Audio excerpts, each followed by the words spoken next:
जय हिंद दोस्तों, मैं आपका भाई मोहनीश इब्ने आजम आपका खैर मकदम करता हूं, स्वागत करता हूं। आज हम एक ऐसे विषय पर चर्चा करेंगे, एक ऐसी कहानी पर रोशनी डालेंगे जो इतिहास के पन्नों में कहीं ना कहीं दब सी गई है। और इन सब की शुरुआत होती है एक प्रोफेशन से। एक ऐसा प्रोफेशन जो ऑफिशियली तो कोई नहीं करना चाहता, पर अनऑफिशियली दुर्भाग्यपूर्ण 10 में से 2 लोग करते हैं। इस प्रोफेशन को चोरी, कौन करना, मूर्ख बनाना भी कहा जाता है। और इसे संजोग कहूं या इत्तेफाक, आपने भी कभी अपनी जिंदगी में इसे किया होगा। चाहे स्कूल के दिनों में अपने क्लासमेट के बैग से टिफिन बॉक्स चुराना हो, या उसके कंपास बॉक्स से पेंसिल, पेन या रबर चुराना हो, चाहे आपकी जरूरत के अनुसार आपके पिताजी के जेब से पैसे चुराना हो, या फिर अपने ऑफिस में अपने प्रमोशन के लिए अपने कोलीग का प्रोजेक्ट चुराना हो, पर चोरी कहीं ना कहीं की गई। चोरी को नेक्स्ट लेवल पे लेके जाने वाले कई कॉनमैन, कई चोरों ने इतिहास में अपना नाम इस तरह रचा कि ऑक्सफोर्ड, कैम्ब्रिज और येल यूनिवर्सिटी जैसी यूनिवर्सिटीज में इन लोगों के बारे में पढ़ाया जाता है। अगर मैं बात करूं विंचेंजो पेरुजिया की, तो ये वो व्यक्ति हैं जिनने मोनालिसा की पेंटिंग चुरा ली। अगर मैं बात करूं विक्टर लस्टिग की, तो ये वो व्यक्ति हैं जिनने आईफिल टावर 2 बार बेच दिया। और अगर मैं बात करूं फ्रैंक एबैग्नेल की, तो ये वो व्यक्ति हैं जिनके ऊपर 2002 में एक मूवी बनाई गई जिसका नाम है catch me if you can. और अगर मैं इंडिया की बात करूं, तो इंडिया में कई ऐसे व्यक्ति थे जो इनफेमस हुए कौन करने के लिए, चोरी करने के लिए।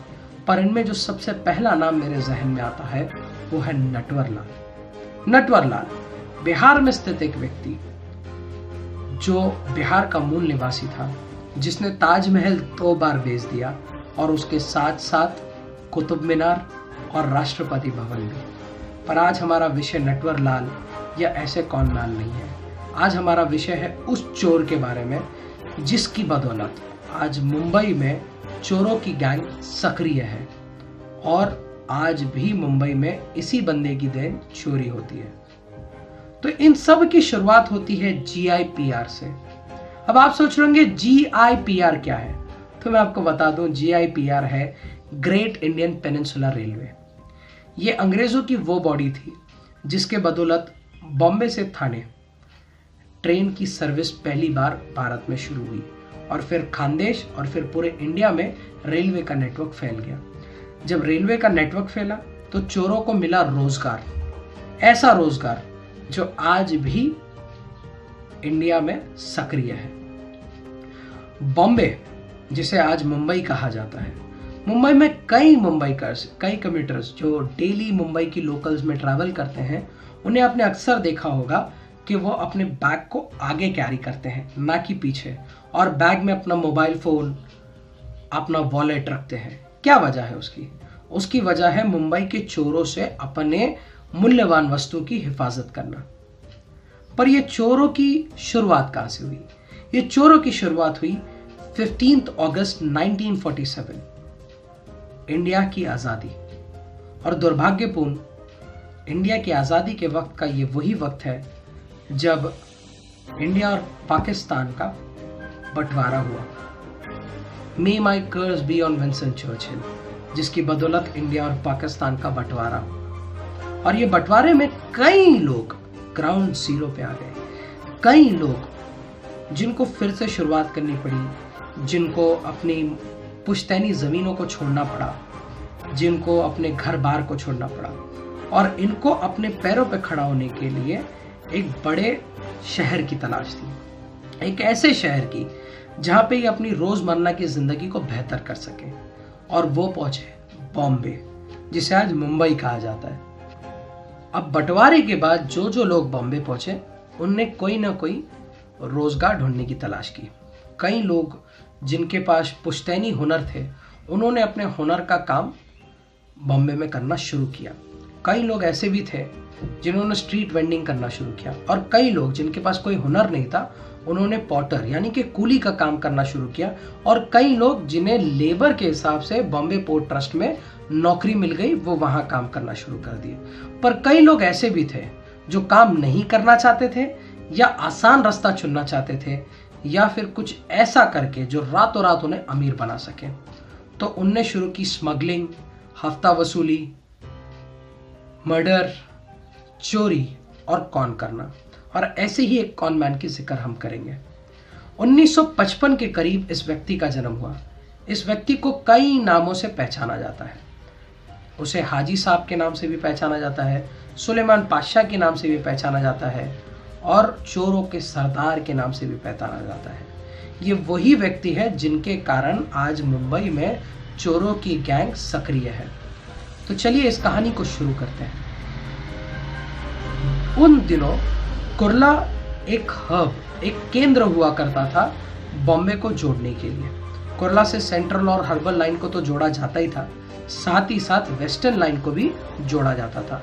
और अंग्रेज लोग कुर्ला को सही से प्रोनाउंस नहीं कर पाते थे, इसी के लिए वो कुर्ला को कुर्ला कहते थे। और इसी की वजह से आज भी कुर्ला का स्टेशन कोड सी है, ना कि के। कुर्ला के करीब एक टेकरी है, एक पहाड़ है। तो 1965 के करीब उस टेकरी पे चोरों का अड्डा हुआ करता था और सुलेमान पाशा ने बॉम्बे से हर चोरों को उस जगह इकट्ठा किया और एक मीटिंग की, जिस मीटिंग में हर एक चोरों को उनका उनका इलाका जो है दे दिया। माहिम के चोर कुर्ला में आके चोरी नहीं करेंगे, कुर्ला के चोर वीटी में जाके चोरी नहीं करेंगे, वीटी के चोर थाने में जाके चोरी नहीं करेंगे। हर किसी को एरिया बांट दिया। इसमें चोरों की एकता बढ़ गई और चोरों में क्लैशेस होना कम हो गया और इसी की वजह से सुलेमान पाशा बने चोरों के सरदार। मुंबई में कहीं पे भी चोरी होती थी तो उनका हिस्सा जाता था उनको। और ये चोर सिर्फ चोरी करने के लिए मशहूर नहीं था, ये चोर अपनी दरियादिली और अपनी ईमानदारी के लिए भी मशहूर था। इनके कुछ किस्से मैं आपके सामने रखूंगा जो आए दिन सुनने मिलते हैं। एक बार एक व्यक्ति पुणे जिसे नॉलेज सिटी कहा जाता है ऑफ इंडिया, पुणे से एक व्यक्ति जॉब की तलाश में 1965 के करीब जॉब की तलाश में बॉम्बे आया, यानी कि मुंबई। और वीटी में किसी ने उसका बैग मार लिया और ये बैग में उसके क्रेडेंशियल्स थे, यानी कि उसके डॉक्यूमेंट्स थे, उसके क्वालिफिकेशन की डॉक्यूमेंट्स थी। और मुंबई में सरवाइव करने के लिए जो 110 रुपए के करीब उसने रुपए लाए थे वो थे और थोड़ी बहुत चीज़ें थी। जब ये सब चोरी हो गई तो वो बंदा बहुत निराश हो गया, क्योंकि बेगर डॉक्यूमेंट्स के उसे नौकरी नहीं मिल पाती और बेगर पैसे के वो बॉम्बे में सरवाइव नहीं कर पाता। तो वो सर पकड़ के वीटी में बैठ के, क्योंकि उन दिनों CSTM यानी कि छत्रपति शिवाजी महाराज टर्मिनल्स, ये विक्टोरिया टर्मिनल्स वीटी हुआ करती थी, तो वो वीटी स्टेशन के बाहर सर पकड़ के बैठ के रो गया। तो रो रहा था तो उतने में उसे एक फकीर ने देखा, एक भिखारी, एक फकीर। उसने देखा और बोला कि बेटा क्यों रो रहा है, क्या वजह है? तो बोले मैं नौकरी की तलाश में आया था, ट्रेन से उतरा, किसी ने मेरा बैग मार लिया और बैग में मूल्यवान वस्तु थे। तो उस फकीर को उस पर तरस आया, तो उसने कहा कि बेटा यहाँ से तू फौरी तौर पे कुर्ला निकल और कुर्ला स्टेशन से उतरने के बाद टेकरी पे जा, वहाँ पे एक दरगाह होगी और आज वो टेकरी को खुरेश नगर कहा जाता है, खुरेश नगर हिल, और वहाँ पे आज भी दरगाह है। और वहाँ पे जाके सुलेमान पाशा को मिलना।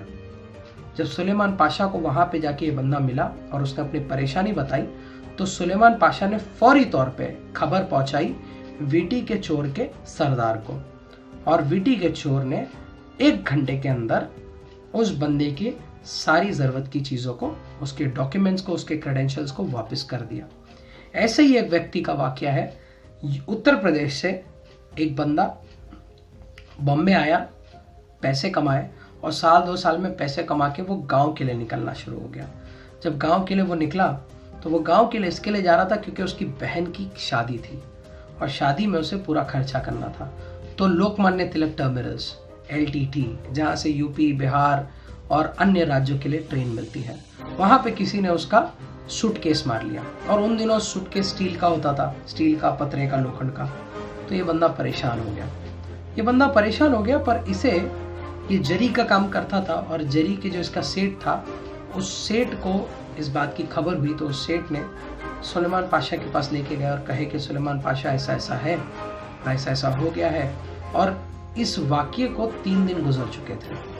तो सुलेमान पाशा ने फौरी तौर पे खबर भेजी तिलक नगर के चोरों को, लोकमान्य तिलक टर्मिनल्स के चोरों को। और वो चोर जब सामने आए तो उन्होंने कहा कि इसके सूटकेस में जो जो सामान थे वो तो हम वापस कर देंगे, पर पैसे हमसे खर्च हो गए, पैसे हम कैसे दे पाएंगे। तो वो बंदा परेशान हो गया। तो सुलेमान पाशा ने उसकी सूटकेस में उन दिनों 5,000 रुपये थे। सुलेमान पाशा ने 5,000 की जगह 10,000 रुपये दिए अपनी तरफ से और कहा कि मेरी बहन की शादी है, धूमधाम से करना।